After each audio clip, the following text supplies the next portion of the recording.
Oke, selamat datang semuanya kembali lagi bersama saya. Untuk video kali ini kita akan membahas tentang bab 12.6, yaitu tentang aturan rantai.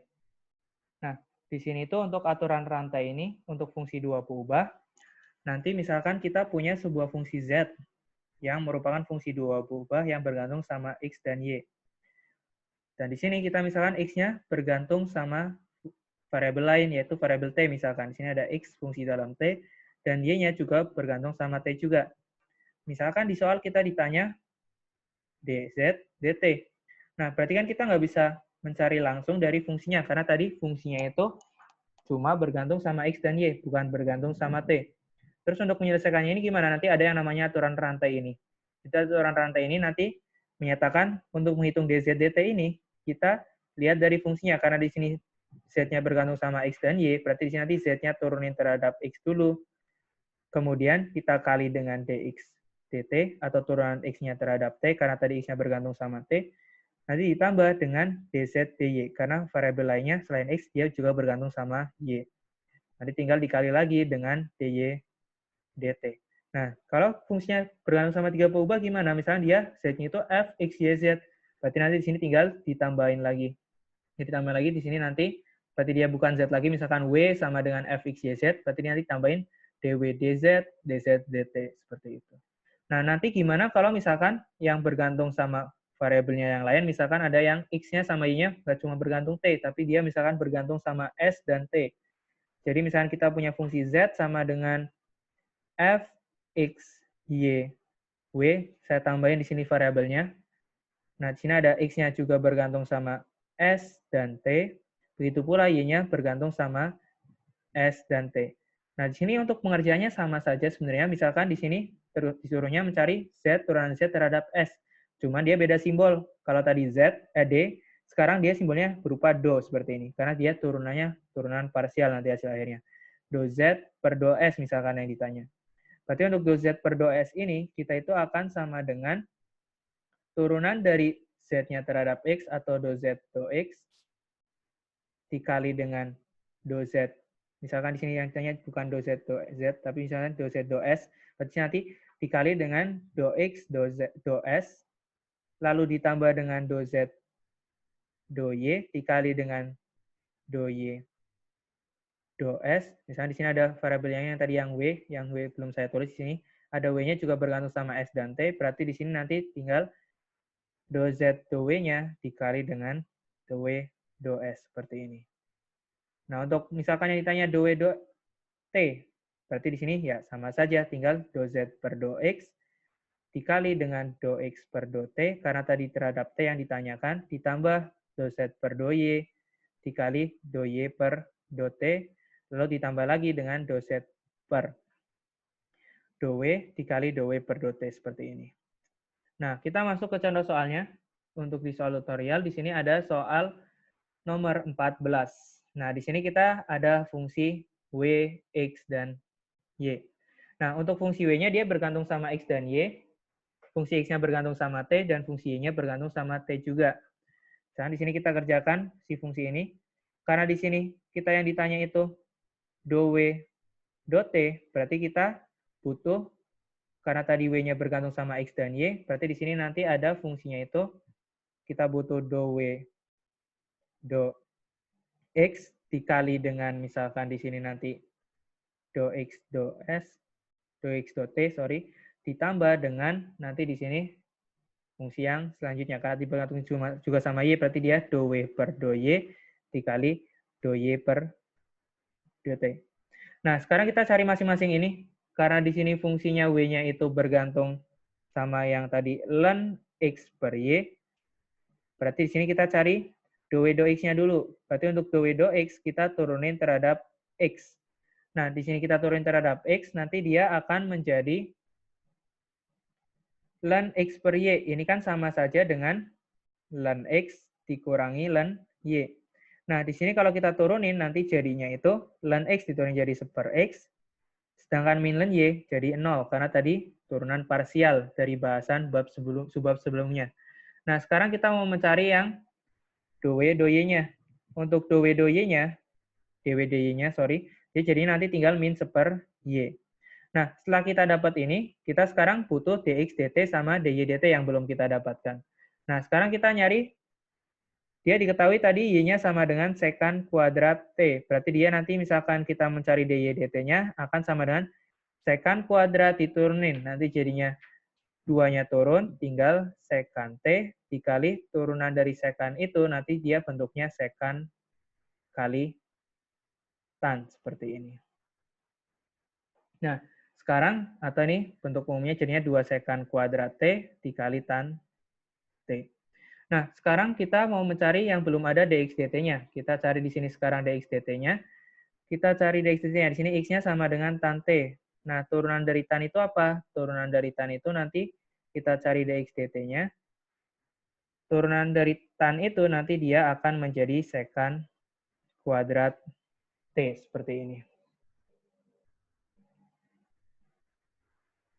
Nah, sekarang kita tinggal substitusi kebersamaan yang sebelumnya. Di sini tinggal masukin, di sini nanti jadinya kita tinggal masukin dw dx-nya. dw dx-nya yang seper x di sini. Jadi nanti seper x dikali dx dt-nya. dx dt-nya di sini ada sekan kuadrat t.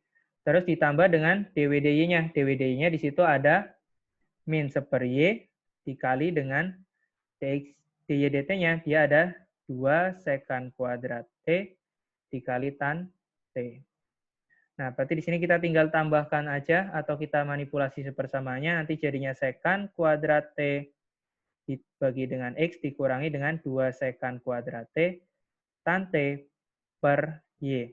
Nah, untuk hasil akhirnya kita nggak boleh ada X sama Y-nya lagi karena tadi terhadap T. Berarti di sini kita ubah si X-nya menjadi sekan kuadrat T per X-nya tadi di soal sama dengan tan T. Berarti dibagi dengan tan T min 2 sekan kuadrat T tan T dibagi dengan sekan kuadrat T. Atau ini kecoret nanti, ya udah hasil akhirnya yang ini.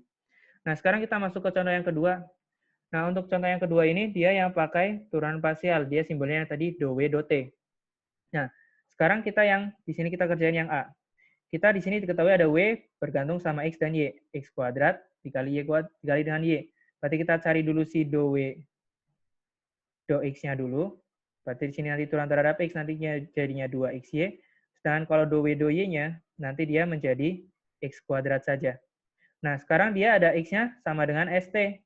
Kita yang ditanya do W, do T, berarti kita tinggal turunin terhadap T. Berarti dia dx T-nya itu nanti akan sama dengan turunin terhadap T, tinggal S aja.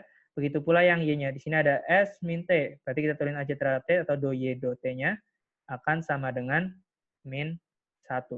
Berarti di sini nanti yang dicari ada do W, do T. Berarti dia nanti jadinya do W per do X dikali do X per do T ditambah dengan do W per do Y dikali do Y per do T, seperti ini.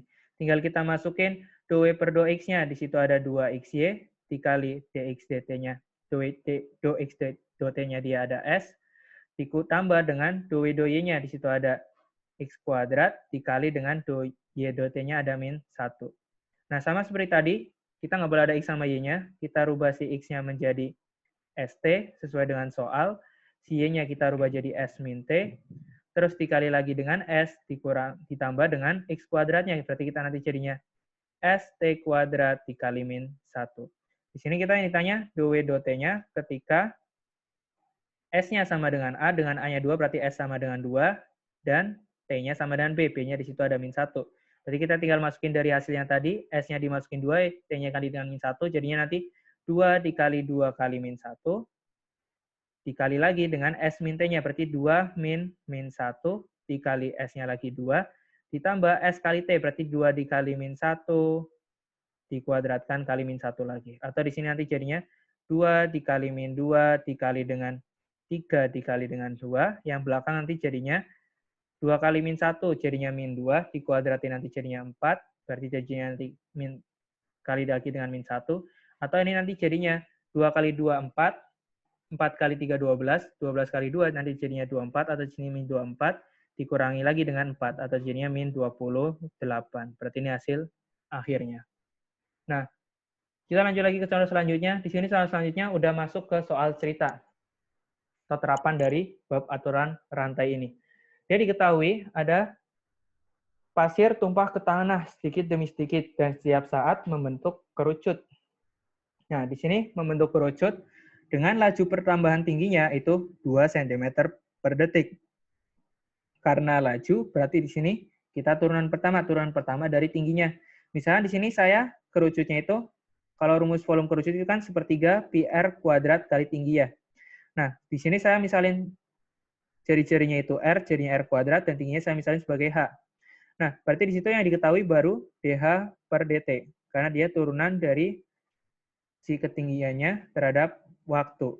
Karena kecepatan tadi sama dengan 2, begitu pula dengan laju perubahan jari-jarinya atau si dr per dt-nya. Dia sama dengan 1, sesuai dengan yang dikatakan di soal ini. Nah, kita di sini disuruh mencari laju penambahan volume dari kerucut pasir tersebut.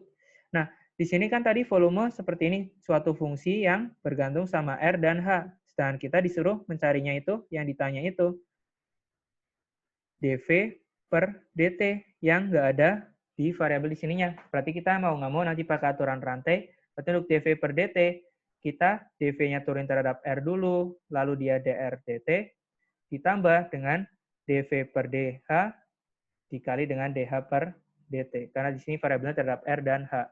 Kita cari dV per dr-nya dulu dari sini. Kita cari dV per dr-nya, kita turun terhadap R dari fungsinya. Nanti jadinya R-nya R kuadratnya jadi 2R, atau di sini jadinya nanti 2 per 3 pi RH. Sedangkan di sini misalkan yang dV per dH-nya, berarti di sini nanti jadinya H, turun jadi 1 atau tinggal sepertiga pi R kuadrat saja. Kita tinggal masukin ke sini, nanti jadinya 2 per 3 pi RH dikali dr per dt-nya itu tadi diketahui 1. Nah, ditambah dengan dV per dH-nya, dia ada sepertiga pi R kuadrat dikali dH per dt-nya di sini diketahui 2. Atau di sini berarti sama aja 2 per 3 pi RH ditambah 2 per 3 pi R kuadrat. Atau jadinya di sini 2 per 3 pi R-nya bisa dikeluarin, tinggal H ditambah R seperti ini. Berarti ini jawaban akhirnya. Kalau misalkan di soalnya diketahui R dan H-nya, berarti tinggal dimasukin ke sini. Nanti kita dapat mengetahui lajunya pada saat R tersebut dan H tersebut. Oke, jadi di sini bahasan untuk aturan rantai cuma sampai di sini. Cukup sekian untuk video ini, dan terima kasih.